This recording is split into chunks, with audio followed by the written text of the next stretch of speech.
नमस्कार, न्यूज 69 में आपका स्वागत है। मैं हूं आपके साथ अंकिता। चलिए बढ़ते हैं मुख्य खबर की ओर। प्रजापिता ब्रह्म कुमारी ईश्वरीय विश्वविद्यालय A33 मुखर्जी नगर सेवा केंद्र में समर कैंप के समापन दिवस पर मुख्य अतिथि के रूप में अपना उद्बोधन देते हुए कलेक्टर अंशुल गुप्ता ने कहा कि बच्चों को इस कैंप के माध्यम से अपने संस्कारों का निर्माण करने की सुंदर प्रेरणा जरूर मिली होगी। ऐसी मेरी शुभकामनाएं हैं। उन्होंने कहा कि वर्तमान समय हम सबकी उन्नति में बाधक कहीं न कहीं यह मोबाइल बनता जा रहा है, सोशल मीडिया बनता जा रहा है। अतः इन साधनों का सदुपयोग करें, कम से कम उपयोग करें ताकि हम स्वस्थ रहें, हमारा मन स्वस्थ रहे और हम अच्छा जीवन व्यतीत कर सके। खेल खेल में जो आपने यहाँ सीखा है, जो जीवन के देवी गुण हैं, उन्हें अपने जीवन में पालन करने हैं। जैसे जैसे हम अच्छे बनते हैं वैसे वैसे समाज अच्छा बनता है। आगे कहा, पेरेंट्स ने समर कैंप में अपने बच्चों को भेजा, वह भी ब्रह्म कुमारी संस्थान में भेजा। ये बहुत अच्छी बात है। दुनिया में फूल तो अनेक प्रकार के हैं, लेकिन हमें गुलाब के फूल जैसा बनना है और उसके जैसी खुशबू चारों ओर फैलानी है। ब्रह्म कुमारी रुक्मणी दीदी ने अपने उद्बोधन में कहा कि बच्चे जो हैं एक मिट्टी की तरह हैं। जैसे एक कुम्हार मिट्टी का बर्तन बनाता है तो अंदर और बाहर दोनों तरफ से थपथपाता है। ऐसी ही मेरी शुभकामना है कि इस समर कैंप के माध्यम से बच्चों के बाहरी व्यक्तित्व के साथ साथ आंतरिक व्यक्तित्व का भी विकास हुआ है। अतः आप सभी बच्चों ने इस समर कैंप में बढ़ चढ़ कर हिस्सा लिया, जिससे आपके जीवन में खुशी और परिवर्तन जरूर आएगा। विदिशा से न्यूज 69 के लिए विनोद बाजीराव की report. Welcoming this camp make incredible opportunity for personal growth and has allowed to make new friends. I have learned a lot in these 3 days, like how to control our anger, meditations, etc. Thank you. कि बच्चों को एक सुसंस्कारित करना कि अपने इस मनुष्य जीवन में किस तरह से वो अपने जीवन को सार्थक कर सकते हैं, इसकी जो आपने नींव रखी है उसके लिए आपको बहुत बहुत धन्यवाद, बहुत बहुत बधाई। मैं समझता हूँ 3 दिन कम से कम ये कैंप 7 दिन का होना चाहिए था, जिससे ये बच्चे और भी कुछ ज़्यादा सीख सकते और अपने जीवन को सार्थक कर सकते। मैं बच्चों से यही निवेदन करूँगा कि जो आदरणीय दीदी ने आपको 3 दिन में सिखाया है उसको अपने जीवन में आत्मसात करें और रोज के दिनचर्या में उसको रखें। इन्होंने कहा है कि माता पिता के प्रणाम करना, बोला है कि नहीं बोला? तो कौन कौन करता है? 1 2 3 लोग करते हैं। कौन कौन माता पिता को पैर पड़ता है? कौन सुबह उठ के 1 2 3 तो 4 5 6 तो सब लोग, जो लोग नहीं करते वो लोग कल से करें। उनका जो आपको आशीर्वाद मिलेगा वो एक प्रणाम आपकी पूरी जिंदगी को बदल देगा। तो उसके लिए आप लोग प्रयास करें। मैं समझता हूँ कि 3 दिन में आपने बहुत कुछ सीखा है, उसको अपने जीवन में सार्थक करें। मैं पुनः इस केंद्र की सभी दीदियों को और भाइयों को प्रणाम करता हूँ कि आप इसी प्रकार अपना जो उद्देश्य है उस उद्देश्य को सार्थक करें। और सभी में जो आज एक बात आई है डिप्रेशन की, कि ये जीवन का ये अभी हम लोगों ने सीखा डिप्रेशन, पहले ये वर्ड ही नहीं था हमारी डिक्शनरी में।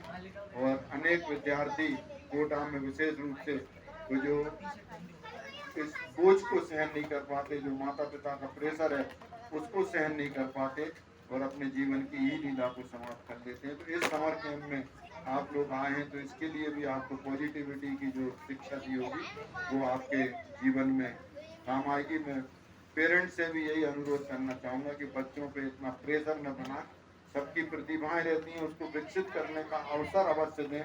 उनकी प्रतिभा के अनुरूप वो लोग पढ़ाई लिखाई करें, उन्हें सुख सुविधा दें, लेकिन उनको प्रेशर बनाने का काम न करें। संस्थापक या यहाँ जो केंद्र संभाल रही हैं सभी दीदियों का, सभी के लिए जो है बहुत बहुत धन्यवाद और धन्यवाद।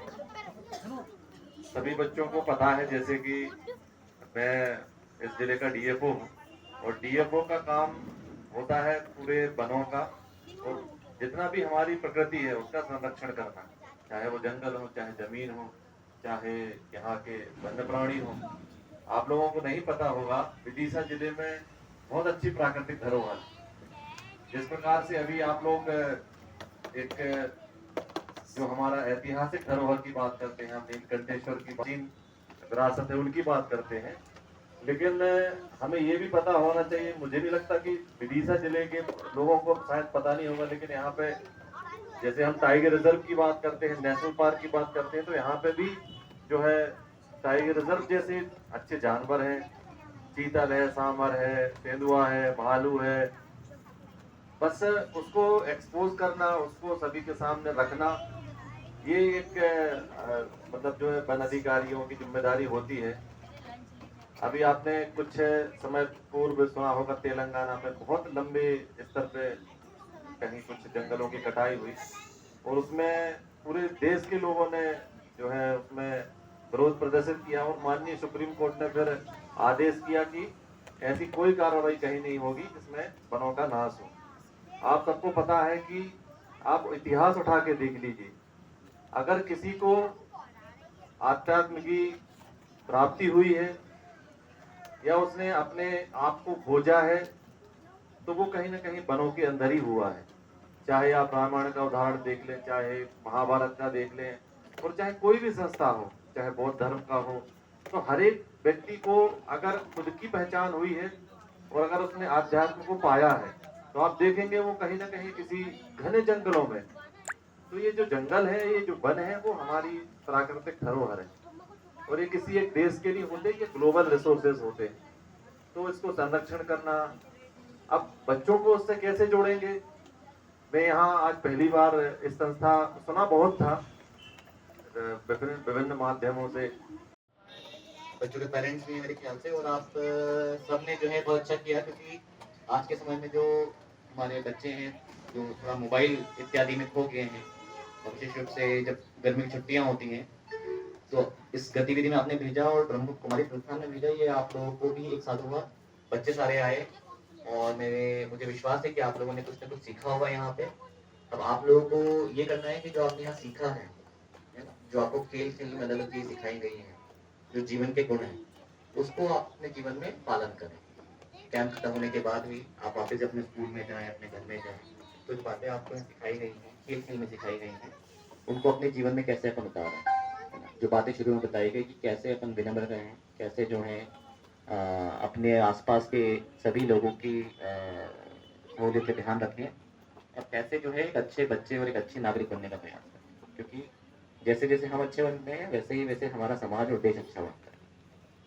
और आप सभी लोग वॉलंटियर्स जिन्होंने अपना समय दिया, आप सभी को पुनः कोटि कोटि धन्यवाद। फिलहाल इस बुलेटिन में इतना ही। आप बने रहिए न्यूज़ 69 के साथ। नमस्कार।